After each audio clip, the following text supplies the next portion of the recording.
8 Facts about U.S. Presidential Campaigns. The first campaign slogan was used by William Henry Harrison in 1840. As part of the Whig Party 1840 Log Cabin Campaign,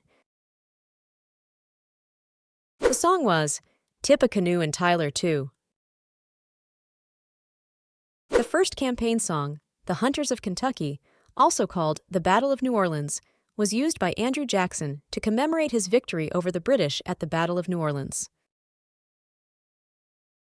He used the song in both his 1824 and 1828 campaigns. He lost in 1824 against John Quincy Adams, but won election in 1828 and re-election in 1832. Thomas Jefferson was the first president elected by the House of Representatives after the 1800 election ended in a tie with Aaron Burr. The House of Representatives would elect a president again in the 1824 election when no candidate won the majority, or at least won over half of the total electoral votes cast. Though candidate Andrew Jackson had won the most electoral votes at 99, it was not the electoral majority of 131 needed at the time. The first National Party convention was held by the short-lived National Republican Party, also known as the Anti-Jacksonian Party, in 1831. Their nominee Henry Clay lost to Andrew Jackson. In 1960, the first election after Alaska and Hawaii were admitted into the United States, Richard Nixon was the first president to campaign in all 50 states. Unfortunately, then Vice President Nixon lost to John F. Kennedy by one of the closest popular vote margin gaps, with only a gap of 0.17% between the winner and loser. Nixon would come back to win in 1968 against Hubert Humphrey by a margin gap of 0.70%.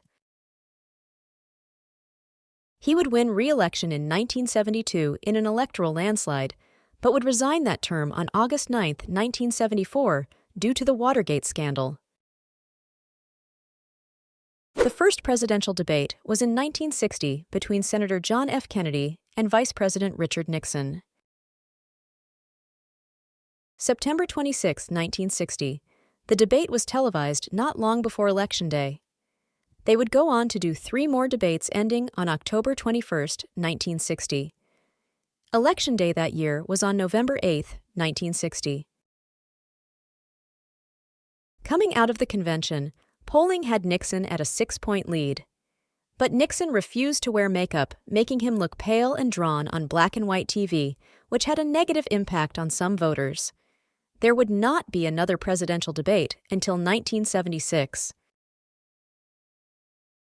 James Monroe, the 5th president, won by the largest popular vote margin, giving him a second term, winning the popular vote at 80.61% against John Quincy Adams at 19.39%, a margin gap of 64.69%. Of course, George Washington ran unopposed twice, giving him 100% of the electoral votes. Twice! If you like this video, don't forget to like, subscribe, and comment. Thanks for watching.